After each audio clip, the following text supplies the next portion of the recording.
What's good? It's Woog. Please like and subscribe if you're enjoying these videos. So I just caught a stream on YouTube of Floyd Mayweather versus Tenshin Nasukawa taking place in Japan under the Risen promotion. And damn, I thought that was supposed to be an exhibition. Shoot, Floyd. This was kind of billed as a no-lose situation, and my concern coming in was that if Tenshin Nasukawa went the distance with Floyd, this could have come out somehow with Floyd losing. I don't know how exactly. There were supposedly no judges, but I felt like there could be a way of them to rob Floyd, and somehow, even if it's not officially a one in the losing column, that the public's consensus on this was that Floyd took an L.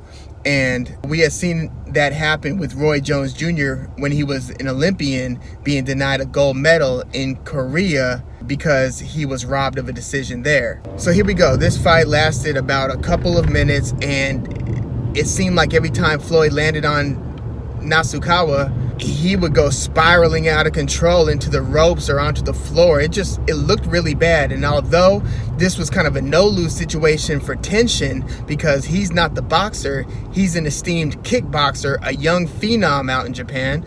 He's like 20, 21 years old. That only good could come out of this for him, because he's in there with the greatest boxer to ever do it without himself being a boxer. Well, not all losses are equal. Yeah, if he looked bad in 3 rounds and Floyd just boxed his ears off and just showed that he was much more experienced, this and that. Floyd was also the much bigger fighter in here, by the way, and that was evident. But there are moral victories that would come out of this from Tenshin that would then add to his career and add to his drawing power, because now a wider audience is aware of him, and we know that he's been in there and mixed it up with the greatest to do it, right? Floyd Mayweather. This was an embarrassing loss. So Tenshin was moving pretty well around the ring, and Floyd was just kind of smiling, pawing with his left hand, just kind of keeping it out there. Very, very loose with his arms. Wasn't even throwing serious punches, was just kind of putting an arm out there. I don't know if he was trying to get Tenshin to open up so then he could counter Tenshin's blow, but seems like anytime Floyd wanted to, he could step into a punch, deliver it, and Tenshin would just go to the floor. He also hit him with this right-handed uppercut. It almost sent Tenshin backflipping into the ropes. It almost looked comical because of the way that Tenshin was going down every time Floyd would land cleanly. This made Floyd look outstanding. It made Tenshin look really, really bad, and I think that this has a negative impact on his career. I mean, it's got to, right? Let's say they agreed to pay Tenshin off to take the dive, which if you're Risen, I don't understand that logic, because what do you have to gain in one of your biggest stars looking that bad against Mayweather, who's not under any contract with you, unless your goal is to keep on putting Floyd in there with all of your stars in these 3-round exhibitions, have him knock all of them off and just see if one of them can beat him. That doesn't make too much sense, I don't think. So now with 2020 hindsight vision, this looked like it might have been a really bad idea for Risen to do this. Even if the event itself did pretty well, it had your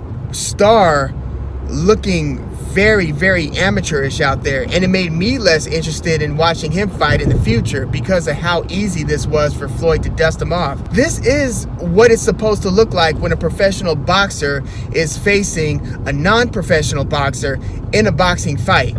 I actually thought that this would be how Floyd versus Conor McGregor would play out.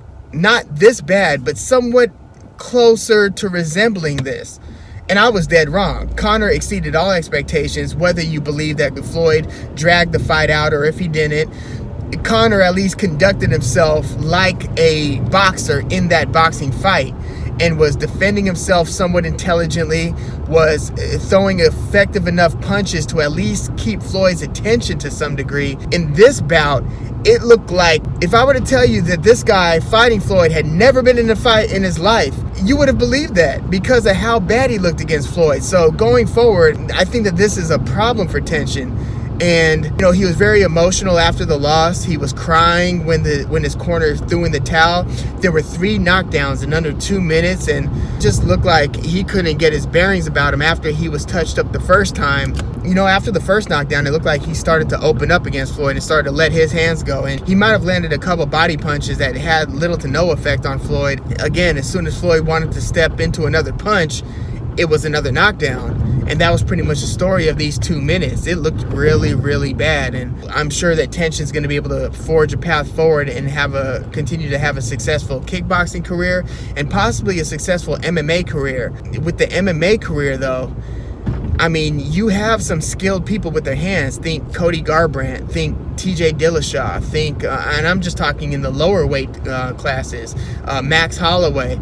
You've got some really good fighters with the striking. I don't see Tenshin being able to mix it up with them just based on what I saw in this fight against Floyd. Again, this was a boxing fight against one of the greatest boxers ever, but I mean, damn, he had time to prepare for this, and that was the result. I mean, you talk about a bad night in the office. So we'll see what comes out of this. I don't expect too much from Floyd's standpoint. He picked up a check, and I don't see where he goes from here. People are talking about him fighting the winner out of Adrian Broner and Manny Pacquiao. I don't see Floyd being at that level still. He's 41 years old. He's out of the ring way more than he's in the ring. I'm sure he still trains and still works out all the time. But Manny Pacquiao, Adrian Broner, these are guys who are still doing it, and they're doing it against other top-tier boxers. Floyd hasn't fought a boxer since Andre Berto, which was, what, 3-4 years ago? I don't see much in Floyd's future in combat sports. He's already done everything he needs to do. He's retired 3 or 4 times, and this was just possibly a one-off against Tenshin. So until the next announcement, I think that we could pretty much close the book once again on Floyd's combat career. But wow, he looked damn good. I just didn't think that this promotion was going to allow for the destruction of Tenshin Nasukawa in the way that it unfolded. So please drop your comments in the comment section if you have any input or any thoughts coming away from this fight or in any one of these fighters' paths forward. Please drop the comment, like and subscribe if you haven't, and thanks for tuning in.